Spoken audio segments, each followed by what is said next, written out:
आपने जो ठंडी जगह है वो तलाश करनी है। दुकान का कोई शेड है उसमें आ जाएं, अगर कोई मार्केट है उसमें चले जाएं, दरख्त है तो उसका सहारा ले लें। कोई भी ठंडी जगह पे आपको चला जाना है।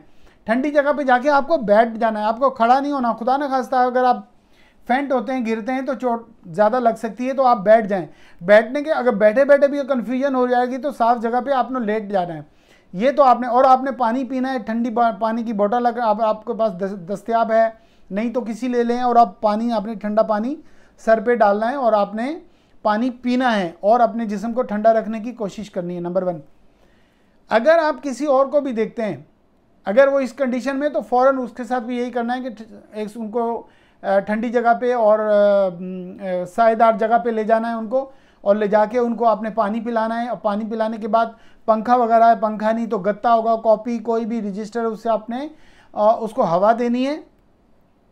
और खुदा न खास्ता वो बेहोश हो रहा है तो उसको लिटा देना, लिटा के उनके फुट रेस कर देने, टांगे ऊपर कर देनी है। टांगे ऊपर करने से ऑक्सीजन सर की तरफ जाएगा, तो जो बेहोशी की कंडीशन है ऑक्सीजन दिमाग को मिलेगी जल्दी, तो वो होश में आ जाएगा। नंबर 1।